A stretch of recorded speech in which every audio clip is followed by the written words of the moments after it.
Welcome to students, welcome to my YouTube channel maths continent. देखिए बेटा, maths continent में आज अपन करने वाले हैं क्लास 10th की बहुत वेरी मोस्ट थ्योरम है। उस थ्योरम का नाम है बेसिक प्रोपोर्शनलिटी थ्योरम, या फिर कई बार इसको बेटा थेल्स थ्योरम के नाम से ही बोलते हैं, यानी कि बेसिक प्रोपोर्शनलिटी थ्योरम, या फिर क्या बोलते हैं बेटा इसको, थेल्स थ्योरम।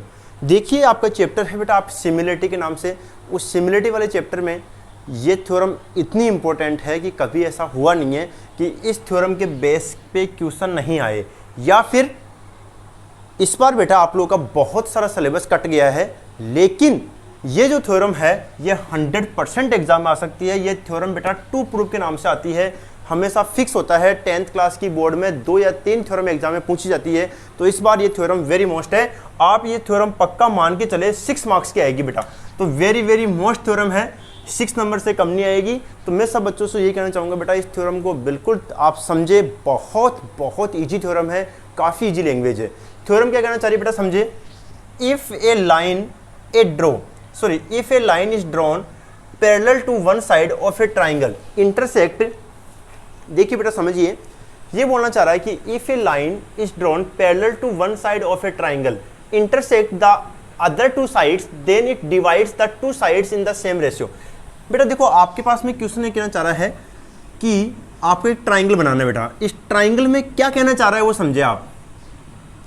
तो थ्योरम में आप लोगों से बोलना चाह रहा है कि if a line is drawn parallel to one side of a triangle, किसी भी ट्राइंगल में कोई भी एक साइड के पैरेलल दूसरी साइड इस प्रकार से लेनी है जो intersect the other two sides, जो बाकी दो साइड्स को इंटरसेक्ट करे। कहने का मतलब यह, आपने एक ट्राइंगल ले लिया, अब इस ट्राइंगल में आपके पास में एक साइड ले ली मैंने BC। अब इस BC साइड मैंने इस प्रकार से ली है कि ये जो साइड है बाकी टू साइड्स को इंटरसेक्ट करे बेटा, समझ गए मेरी बात को। और इसके पैरेलल भी हो। क्वेश्चन ये कहना चाह रहा है कि कोई भी एक ट्राइंगल लिया, इसमें किसी भी एक साइड के पैरेलल अपन ने दूसरी साइड यानी कि DE इस प्रकार से ली है कि बाकी दो साइड्स यानी कि AB और AC को पॉइंट D और E पर क्या करे बेटा, वो इंटरसेक्ट करे। अब क्या कहना चाह रहा है ये, अब बोलना चाह रहा है then it divides then two sides in the same ratio. तो बताइए कि ये जो लाइन है वो इस ट्राइंगल की बाकी मतलब दो साइड्स है, इनको सेम रेशियो में डिवाइड करती है। देखेंगे बेटा ना, वो आपको बताता हूँ मैं अभी, लेकिन सबसे पहले आप गिवन चीज़ को लिखिए बेटा, है ना। गिवन चीज़ आपके लिए इंपॉर्टेंट है, तो गिवन चीज़ मैं वही लिख देता हूँ बेटा जो आपकी बुक में दे रखा था कि आपको कोई प्रॉब्लम नहीं हुए। तो गिवन आपको दे रखा है कि ट्राइंगल ABC, अब समझिए इस चीज़ को कि ट्राइंगल ABC इन विच DE पैरेलल BC, क्या गिवन है बेटा आपको कि DE है वो BC के पैरेलल है, ये तो गिवन है। और बताइए कि DE इंटरसेक्ट कहां पर है बेटा, D पर। तो आप लिख सकते हैं यहां पे कि ए लाइन AB एंड AC पर इंटरसेक्टिंग पॉइंट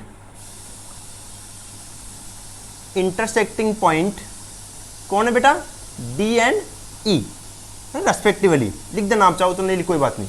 आप समझ गए बेटा इस चीज को कि AB पर D पॉइंट इंटरसेक्ट कर रहा है, AC पर E पॉइंट इंटरसेक्ट कर रहा है, और D किसकी पैरेलल है बेटा, BC के। समझ आ रही स्टूडेंट्स। अब क्या करना है बेटा आपको, ये तो गिवन चीज हो गई बेटा। गिवन चीज हमेशा क्या होता है, क्वेश्चन के अंदर गिवन आती है, वो आप क्वेश्चन के अंदर से लिख सकते हैं। अब दूसरी बात, अब आता है बेटा आपके पास में कंस्ट्रक्शन।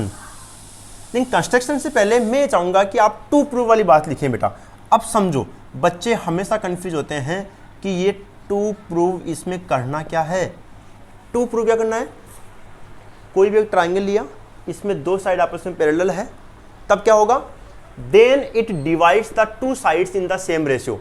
तो ये जो लाइन है वो इस ट्राइंगल को टू इक्वल पार्ट्स में डिवाइड करती है, यानी कि आपके पास में क्या करती है, बोलो, divides the two sides in the same ratio. यानी कि आपके पास में क्या होगा, बताइए, ये जो लाइन है वो AD अपॉन क्या बन जाएगी बेटा, बोलो, AD अपॉन BD और AE अपॉन EC। समझ में आया बेटा आप लोगों को। क्या करना बेटा आपको कि BC पैरेलल DE है, तो DE लाइन इस AB को सेम रेशियो यानी कि इक्वल पार्ट्स में डिवाइड करती है, यानी कि AD अपॉन BD और AE अपॉन EC। ये बेटा आपको प्रूव करना है।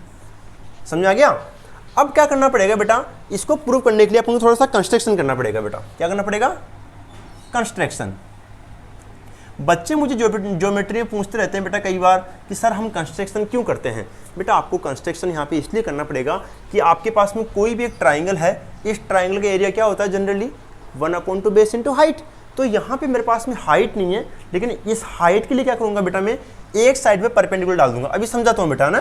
तो यहाँ पे क्या करना पड़ेगा बताइए, सबसे पहले तो ज्वाइन कर दो, आप ज्वाइन कर दो B to E और D to C। आप इसको थोड़ा सा ऐसे ज्वाइन कर दो, कोई फर्क नहीं पड़ेगा, जो भी आप सही समझो बेटा ना। मैं थोड़ा सा डॉटेड दिखा दिया मैंने आपको, है ना, सही दिखा देता हूँ बेटा मैं आपको डार्क करके। तो ये ज्वाइन कर दिया मैंने, तो ज्वाइन B to E और क्या करा बेटा अपन ने D to C को ज्वाइन कर दिया। और एक खास बात अपन ने ड्रॉ करा, अपने क्या ड्रॉ करा बेटा, EF परपेंडिकुलर AB, यानी कि EF पर मैंने एक परपेंडिकुलर डाल दिया, AB के ऊपर EF, और यहाँ पे बेटा परपेंडिकुलर डाल दो एक, जिसको आपकी बुक में नाम दे रखा है वही दे देता हूँ बेटा मैं आपको, D और G परपेंडिकुलर CA। इसको मैंने डाल दिया परपेंडिकुलर D और G परपेंडिकुलर, मतलब एंगल बन गया 90 डिग्री का। अब मेरी बात को समझे बेटा, क्योंकि बच्चे मुझे हमेशा बोलते रहते हैं कि बोला सर आपने कंस्ट्रक्शन किया क्यों। देखिए मैं कंस्ट्रक्शन इसलिए कर रहा हूँ बेटा, कोई भी मान लो आपके पास में एक ट्राइंगल है, अब इस ट्राइंगल में आपको ये नहीं पता, अब आपको मान लो ट्राइंगल है, आपको ये नहीं पता कि इसमें बेस और हाइट क्या है। वैसे जनरली अपन देखते हैं एरिया ऑफ ट्राइंगल क्या होता है बेटा, 1/2 बेस इंटू हाइट। अब आपको ये नहीं पता कि इसमें बेस और हाइट क्या है, लेकिन अगर मैंने यहाँ पे परपेंडिकुलर डाल दिया, ठीक है, तो परपेंडिकुलर जिस वर्टिसेस से आ रही है, जिस वर्टिसेस पे जाती है, मान लो इस पे आ रही है, तो ये तो क्या हो जाएगा बेटा, इसका बेस और ये क्या हो जाएगी हाइट। इस कारण से मैंने क्या निकाला वहाँ पे, बेस और हाइट फाइंड करने के लिए मैंने क्या करा बेटा, EF को परपेंडिकुलर कर दिया EG को, और D और G को परपेंडिकुलर कर दिया। अब क्या करने वाले अपन समझो आप, अपन करने वाले हैं बेटा, देखिए एरिया, अब देखो सुनो, अब अपन 2 प्रूफ करेंगे बेटा यहाँ पे, मतलब 2 प्रूफ आप लिख दिया, अब प्रूफ करने के अपन, तो प्रूफ करने के लिए अपन क्या करेंगे बेटा, समझना बात को। सबसे पहले अपन लिखेंगे एरिया ऑफ ट्राइंगल ADE। अब आपसे कोई पूछे इस ADE का एरिया कैसे निकालेंगे बेटा आप, तो ADE का एरिया निकालने के लिए आपको क्या चाहिए, परपेंडिकुलर और बेस चाहिए, क्योंकि परपेंडिकुलर हमेशा क्या होता है, ट्राइंगल की हाइट होती है। जनरली मान लो अपन एरिया ऑफ ट्राइंगल फाइंड करते हैं, तो अपना फॉर्मूला क्या होता है, 1/2 बेस इंटू हाइट, यही होता है बेटा, 1/2 बेस इंटू हाइट होता है। अब आपको इस ट्राइंगल में बेस और हाइट नहीं पता, लेकिन अपने को ये पता है कि डाला गया परपेंडिकुलर हमेशा क्या होता है, हाइट, और जिस पे आती है वो हमेशा क्या होती है, बेस।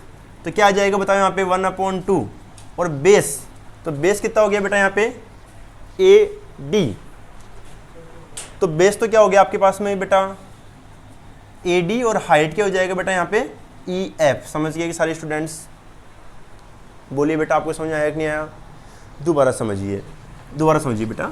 देखो आपके पास में एक ट्राइंगल मैंने A, D और E लिया, अब इस पे मैंने यहाँ पे इस E वर्टिसेस से मैंने यहाँ क्या डाल दिया, परपेंडिकुलर, उसको नाम क्या दिया मैंने, EF। अब मैंने अभी समझाया था आपको, किसी भी ट्राइंगल पे डाला गया परपेंडिकुलर हमेशा हाइट होता है, और जिस लाइन पे परपेंडिकुलर आता है वो हमेशा बेस होती है। तो देखो 1/2, देखो ये तो क्या हो गया बेटा आपके पास में बेस, और ये क्या हो गया मेरे पास में हाइट। अब समझ गए होंगे बेटा मेरे हिसाब से, आपको आगे समझ में। लेकिन कोई बच्चे मुझे ऐसे पूछ लेता है, बोला सर आपने इधर भी तो डाला परपेंडिकुलर, आपने ये भी तो परपेंडिकुलर नाम दिया अभी आपने, DG को परपेंडिकुलर। कोई बात नहीं बेटा, अब मुझे आप बताइए कि अगर DG को मैं परपेंडिकुलर मानता हूं तो बेस कौन होगा, जिस साइड में परपेंडिकुलर आ रहा है, तो बेस कौन हुआ, बोलो AE हुआ। आ रहा है बेटा मेरी बात समझ में आपको। तो ये तो आपके पास में क्या हो गया बताइए, एरिया ऑफ ट्राइंगल ADE, ठीक है। अब वापिस से अगर मैं पूछूं आपसे कि एरिया ऑफ ट्राइंगल ADE वापिस से क्या होगा, तो वापिस से आप मुझे बता सकते हो 1/2 बेस इंटू हाइट। तो अब की बार बेस मैंने किसको माना बताओ, AE को माना, और हाइट कौन हो जाएगा बेटा, D और G हाइट हो जाएगी। अब आप फिर बोलोगे सर 2 बार क्या जरूरत है, वो समझा रहा हूँ मैं भी आपको।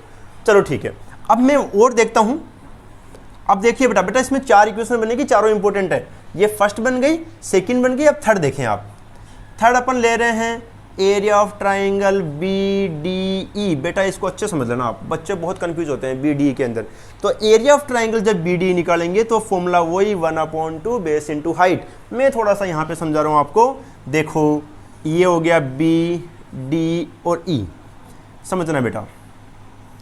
अब बी डी ई के अंदर क्या होगा, वही बेस इंटू हाइट। बेटा थोड़ा समझना, इसका जो बेस है वो बी डी को मान रहा हूँ मैं। किसको मान रहा हूँ बेटा, बेस मान रहा हूँ मैं बी डी को। और जो हाइट है ना, हाइट हमेशा कौन होती है, परपेंडिकुलर।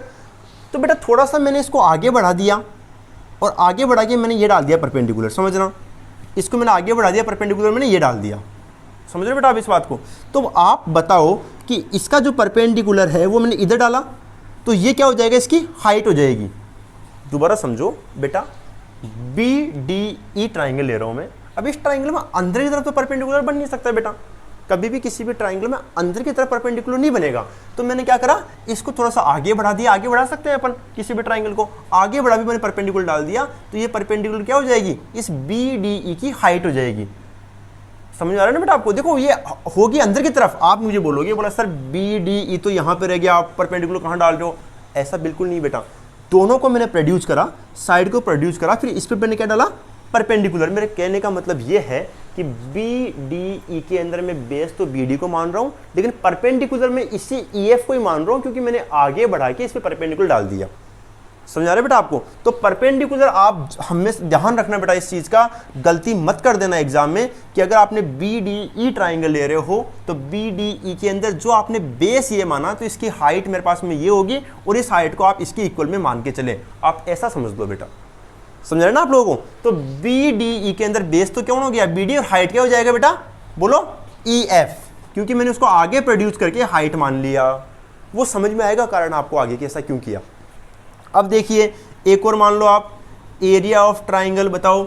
अब किसको मानो आप, डी ई सी को, डी ई सी को 1/2 बेस इंटू हाइट। अब मुझे आप लोग बताइए बेटा, अब मैं आपसे जानना चाहता हूं कि डी ई सी के अंदर अगर मैं बेस ई और सी को मानता हूं, समझना बेटा, बेस किसको माना मैंने, ई सी को, तो हाइट कौन होगा। देखो दोबारा समझ में आ रहा है बेटा आप लोगों को, डी ई सी बेस मैंने किसको माना, ई सी को, तो हाइट क्या हो जाएगी। मैंने देखो यहाँ पे समझो इस चीज़ को, डी ई सी माना मैंने इधर, तो ये हो गया डी ई सी। अब क्या करूँगा, आगे इसको प्रोड्यूस कर देगा, यहाँ डाल देंगे अपने परपेंडिकुलर, तो परपेंडिकुलर कौन हो जाएगा बताओ, डी जी हो जाएगा परपेंडिकुलर। समझ आ रहा है बेटा आपको। तो बेस इंटू हाइट कौन हो जाएगा, डी और जी, इक्वेशन नंबर 4। बिल्कुल क्लियर है कि बेटा आपको, ठीक है। अब अपन आगे करने वाले हैं इस क्वेश्चन को, यहाँ तक बिल्कुल क्लियर बेटा आप लोगों को। मैं चाहता हूँ कि इसको आप यहाँ तक नोट कर लें, इसके बाद बेटा आपको प्रॉब्लम नहीं होनी चाहिए। अब इसके आगे देखेंगे बेटा अपन, ठीक है बेटा। यहाँ तक फिर बोलना चाह रहा हूँ, हर बच्चे को यहाँ तक प्रॉब्लम नहीं होनी चाहिए, वरना आपको प्रॉब्लम हो जाएगी बाद में। इक्वेशन फर्स्ट, सेकंड, थर्ड, 4 आपने कर ली, आगे 2 मिनट का आपका आंसर है, ठीक है। मैं यहाँ से रफ कर रहा हूँ बेटा इसको। अब यहाँ से समझें आप लोग। अब थोड़ी सी सिचुएशन की बात करेंगे बेटा। देखो आपको क्या चाहिए बेटा, AD/BD चाहिए। आंसर को देखा करो, तो आपके पास में ये रहा AD और ये रहा आपके पास में BD। समझ आ रहा है बेटा आपको। तो इक्वेशन 1/3 कर देंगे, तो इक्वेशन 1/3। इक्वेशन 1 क्या है आपके पास में, area of triangle ADE upon third कौन है, एरिया ऑफ ट्राइंगल BDE। ये 1/2, बताओ बेस कितना है AD इंटू EF, और ये कितना बेटा 1/2, बोलो BD इंटू EF। ये कट गया बेटा आपके पास, हाफ से हाफ कट गया, तो कौन आ गया AD/BD। इक्वेशन नंबर 5 आप देख सकते हैं, अपन आंसर की तरफ जा रहे हैं। देखो आंसर आपका AD/BD आ गया। अब कौन चाहिए आपको, AE/EC चाहिए। देख सकते हो आप, ये रहा इसमें AE और ये रहा आपके पास में EC। आ रहा ना समझ में कैसे सेट करते हैं इक्वेशन को। तो क्या करेंगे बताओ, इक्वेशन 2/इक्वेशन 4, इक्वेशन 2/इक्वेशन 4 करेंगे बेटा। तो area of triangle ADE upon area of triangle DEC, तो 1/2 AE इंटू DG अपॉन 1/2 बेटा EC इंटू DG।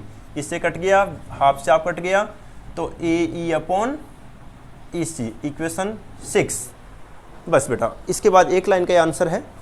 यहाँ तक बेटा समझ में आ रहा होगा आप लोगों को, इसको रफ कर रहा हूँ मैं। अब देख सकते हैं बेटा आप लोग, आपका आंसर परफेक्ट आ चुका है। वैसे देखो ये रहा, A D upon B D, तो A D upon B D A E upon E C. बेटा मैथ्स में एक बात का ध्यान रखना आप लोग, कोई भी एक ट्राइंगल है, किसी भी एक ही बेस पर अगर दो ट्राइंगल बनते हैं, देखो ये एक लाइन है, इसी बेस पे अगर मैंने दो ट्राइंगल बनाए, इधर ही बनाया और इधर ही बनाया, तो इन दोनों का एरिया हमेशा इक्वल होता है। 9th क्लास में पढ़ा होगा बेटा आप लोगों ने वाली बात, दोबारा समझिए कि कोई भी एक ट्राइंगल है, इस एक ट्राइंगल में अगर एक ही लाइन पर आपके पास में साइड कॉमन होगी बेटा, देख रहे हो आप लोग डी ई बी और सी, ये साइड क्या हो गई कॉमन। अगर कॉमन साइड पर दो ट्राइंगल बनते हैं तो दोनों का एरिया हमेशा क्या होगा बेटा, इक्वल होगा। तो अपन को ये लाइन लिखनी पड़ेगी बेटा यहाँ पे ना, और लाइन लिखते ही तुरंत आपका आंसर, समझ गए बेटा मेरी बात को आप। तो यहाँ पे लाइन लिख सकते हैं आप लोग कि but triangle D B E and triangle D E C are at the same base D E and between lines D E parallel B C. अगर दो लाइन पैरेलल हो और अगर एक ही लाइन पर दो ट्राइंगल बन रहे हो तो इनका एरिया हमेशा इक्वल होता है। इस बात का जरूर ध्यान रखना बेटा, समझ आ गया। अब आप डायरेक्ट लिख सकते हैं यहाँ पे कि फ्रॉम इक्वेशन, अब यहाँ ये भी लिख सकते हो बेटा आप, यहाँ पे लिख देना ऐसा कि area triangle B D E equal to, बोलो area triangle D E C, दोनों का बराबर हो गया। अब डायरेक्ट लिख दो फ्रॉम इक्वेशन 5 एंड 6, और दोनों को अपन क्या कर देंगे बेटा, अपन इक्वल कर देंगे। तो A D upon B D equal to A E upon E C, ये आपकी थ्योरम हो गई बेटा, हैंस प्रूफ। देखो मैंने पूरी कोशिश करी बेटा आप लोगों को समझाने की, लेकिन फिर भी अगर आपको समझ में नहीं आए अपन दोबारा एक बार और चर्चा कर लेंगे। लेकिन मैं चाहता हूं कि अभी फिलहाल इस थ्योरम को आप अच्छे से करें, क्योंकि अगर आपको ये थ्योरम नहीं आए तो बेटा पूरा चैप्टर बिल्कुल नहीं आएगा। और 11.2 वेरी मोस्ट है, अगर 11.2 अगर आपको बेटा समझनी है तो थोड़ा थ्योरम को समझना पड़ेगा। थ्योरम क्या है कि कोई भी एक ट्राइंगल हो, अगर एक ट्राइंगल में किसी भी एक साइड के पैरेलल अगर दूसरी साइड होती है तो हमेशा साइड का रेशियो इक्वल होता है। लेकिन ये थ्योरम जब भी काम करेगी बेटा जब एक ट्राइंगल में दो साइड पैरेलल हो। समझा रहे बेटा आप लोगों को। तो इस थ्योरम को बिल्कुल अच्छे से करना, कुछ नहीं करना, 4 इक्वेशन बनानी है, अपॉन करना है, अपॉन करते हुए से लाइन लिखनी है और तुरंत आपका आंसर। ठीक है, एडजस्ट कर लोगे, A D upon B D आपको चाहिए, ए ई अपॉन ई सी चाहिए, तुरंत आपका आंसर। तो बेटा वेरी मोस्ट थ्योरम है, 100% 6 मार्क्स की आ सकती है। और मैं यही चाहूँगा कि मुझे कमेंट्स बॉक्स में ज़रूर लिखें और चैनल को लाइक करें बेटा, सब्सक्राइब करें। और आने वाले में 11.2 की सारी एक्सरसाइज में आपको सोल्व कराने वाला हूँ। कुछ अच्छे इंपॉर्टेंट क्वेश्चन लेके आना हूँ आप लोगों के लिए, जो काफ़ी एग्जाम के लिए वेरी मोस्ट है। समझ गए स्टूडेंट्स? ठीक है, ओके, थैंक यू।